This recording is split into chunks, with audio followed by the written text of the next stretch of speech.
In the mid-3rd century of the Common Era, the Platonic philosopher Plotinus revealed a profound experience that gave him intimate knowledge of his soul, and he confessed, Isidorus has read it to you, but I'll read it again.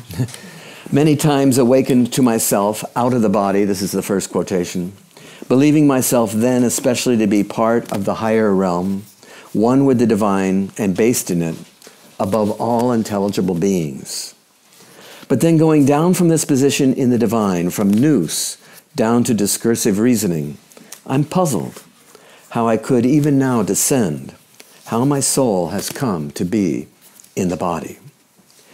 The American Psychiatric Association would define Plotinus's experience as a dissociative identity disorder, having 2 or more distinct identities or personality states. Plotinus resolved his dilemma by suggesting that his higher soul never descends into this world but remains in the divine mind. He identified with his divine self and referred to his embodied self as the inferior companion. Plotinus's exhortations to take flight from this world and to merge with divinity inspired his students and effected such a creative reinvigoration of the Platonic tradition that we now give it the name of Neoplatonism and recognize Plotinus as its founder. Yet Plotinus's imagery to communicate his spiritual experiences has led scholars to see Neoplatonism as a world-denying philosophy, a kind of disembodied Platonism. In fact, however, most later Platonists didn't follow Plotinus and described their revelations with far less dualistic imagery. For example, Iamblichus developed a profoundly different psychology from Plotinus with significant differences.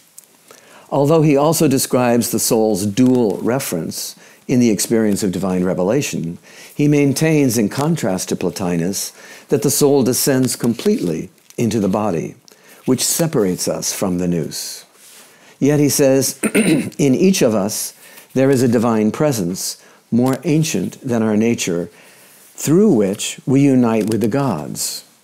Since Iamblichus rejected Plotinus's view that the soul remains undescended, his characterization of embodiment required an element in the soul that could link us with the gods and thus serve as the functional equivalent of Plotinus's undescended soul.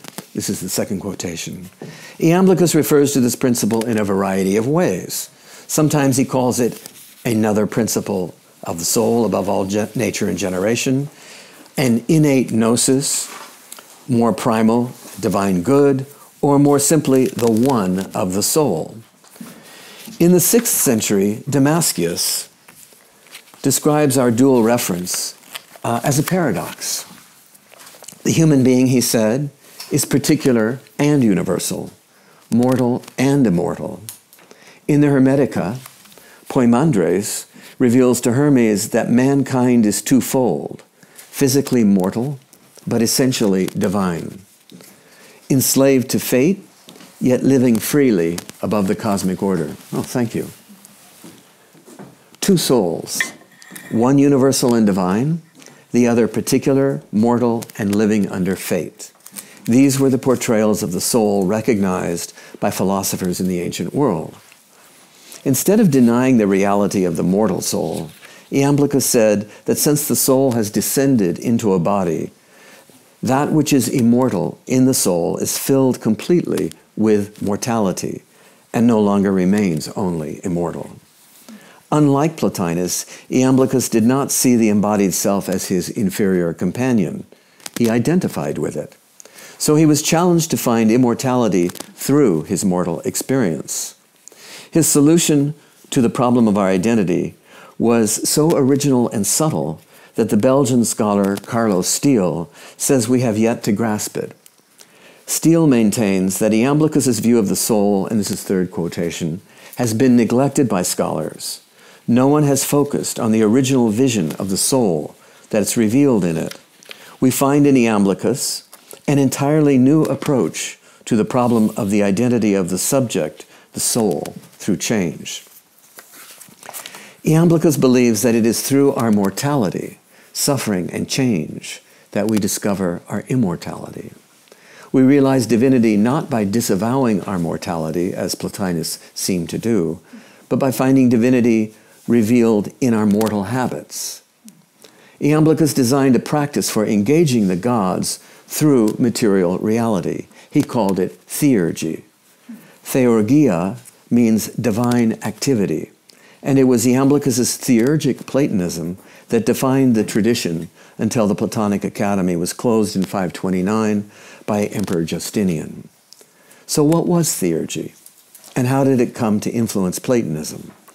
It was a practice that awakened the divine presence in the soul, and Iamblichus says it was not achieved by thinking or analysis. This is the fourth quotation. This divine presence, he says, is superior to all judgment and choice and prior to all logic and argumentation. It is an innate gnosis of the gods that coexists with our very nature. The reason we've neglected Iamblichus's vision of the soul, I believe, is because it's conceptually far easier to understand a split between the spiritual and the material. To live on both sides of our paradox is more difficult. The later Platonists did not try to explain this paradox conceptually, but invited us to enter it through myth. Marie-Claire Galperin says that for Damascius, the human condition is considered in light of the Orphic myth of the infant Dionysus, torn apart by the Titans. Born out of the ashes of the Titans, who were incinerated by Zeus after consuming Dionysus, his son, human beings are fundamentally divided. Like Dionysus, we're torn apart and we suffer. Yet like the Titans, we ourselves are responsible for inflicting the pain. Galperin aptly describes the condition of the human soul. La souffrance titanique est une auto-affection. Our titanic suffering is self-inflicted. Through the grasping and dividing nature of the discursive mind, we alienate ourselves from the divinity we unknowingly carry. Our titanic nature, seen in our discursive hunger to grasp and devour, destroys the Dionysus within us. Iamblichus saw this habit as an addiction that separates us from the gods, and it was for him a distinctly Greek addiction. This is the fifth quotation. At the present time, he says, I think the reason everything has fallen into a state of decay in our words and prayers is because they are continually being changed by the innovations and lawlessness of the Greeks. For the Greeks are followers of the latest trends and are eager to be carried off in any direction, possessing no stability in themselves. Whatever they receive from other traditions, they do not preserve, and even this they immediately reject and change everything through their unstable habit of seeking the latest jargon.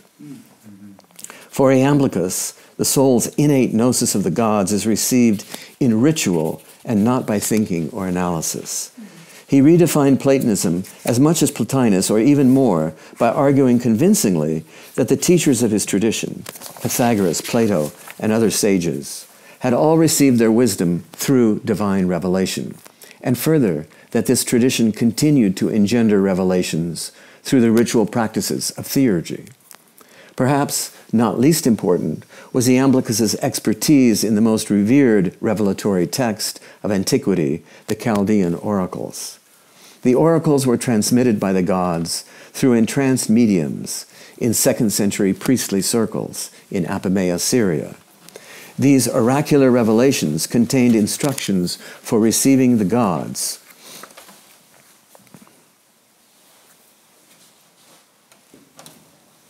And divinizing the soul. Sorry, I got lost in my paper.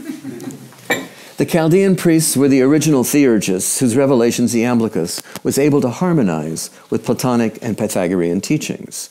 He thus universalized the oracles by placing them within the philosophic framework of his age, and his integration was so seamless that it appeared that the oracles, Plato, and Pythagoras were all saying the same thing.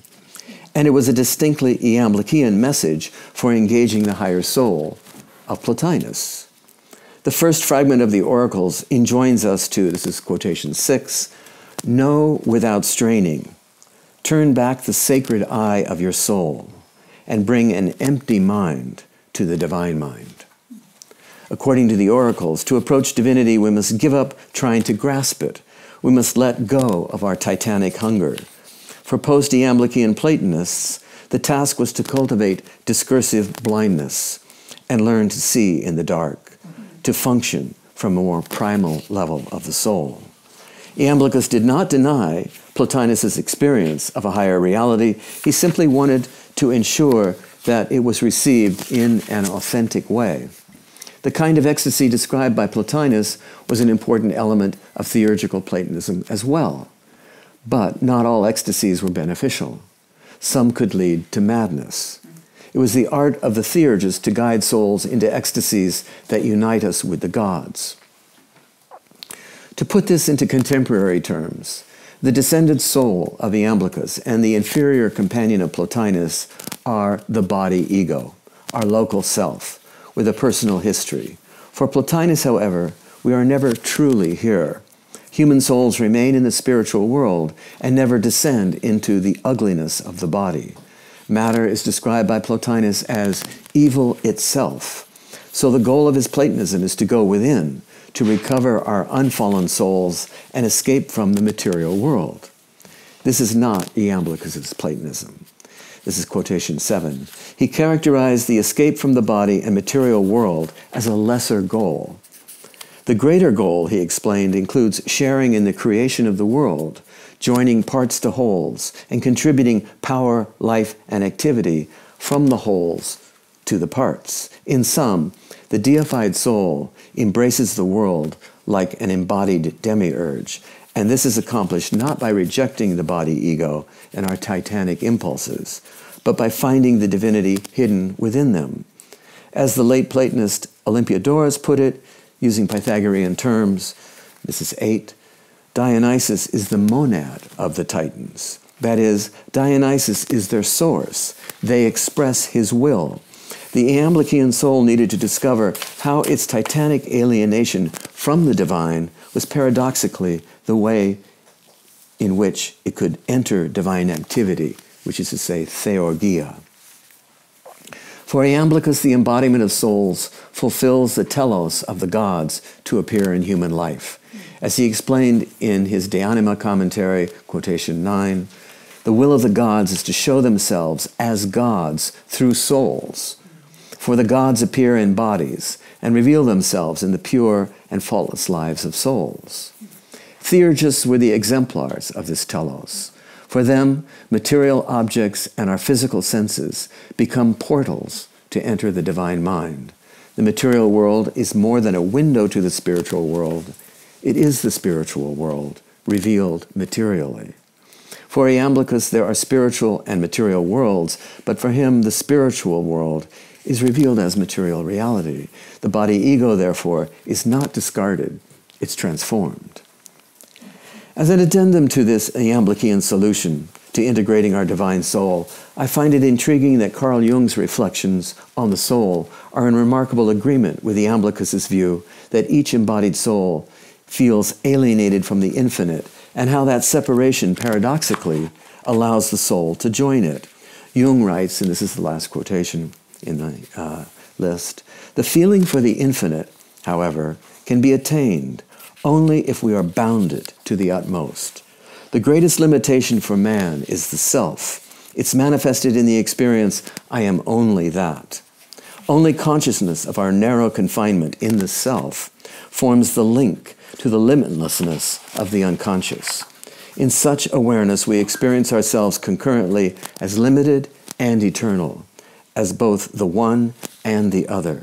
In knowing ourselves to be unique in our personal combination, that is, ultimately limited, we possess also the capacity for becoming conscious of the infinite, but only then. Jung recognized what Iamblichus characterizes as the soul's allotriothen, which is to be self-alienated, the sense that the self is alienated from the whole. As Jung put it, I am only that. And he, like Iamblichus, believes that our capacity to become conscious of the infinite is possible only through the full acceptance of our finitude and alienation. In Neoplatonic terms, the immortal can be known only through our mortality. the body of Dionysus can be recovered only in its divisions. Perhaps an even more compelling comparison to theurgic Platonism is that individuation, which is the goal of Jungian psychology, is nothing less than becoming a god.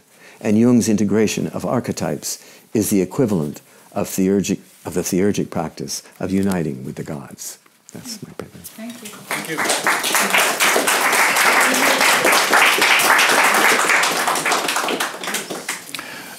Why do these Neoplatonists have this sort of contempt of the body, or even the denial of the body, which is more or less the only thing we can be quite sure of, and why this praise for the higher self, which could be fake news or alternative facts, because we have no proof at all that it does exist? Well, my personal answer is that life sucks, and it's so painful that it's very appealing to think there's someplace else and better that we can escape to. And I think to some degree, and I would say that not all Neoplatonists felt that way, but there's a sense in which this is a place where we suffer.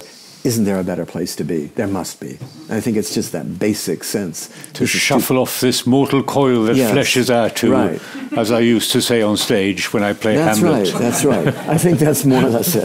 I have one more question. You've been talking about gods, demons, and higher reality. Is there an easy way to say how these entities relate to each other? Is the higher reality...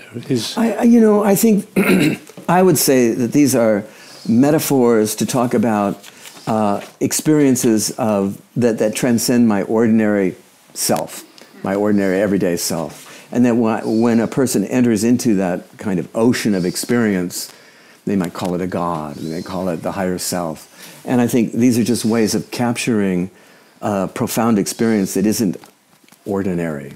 So that would be my way of answering it. Whether it's the traditional way or not, I can't say.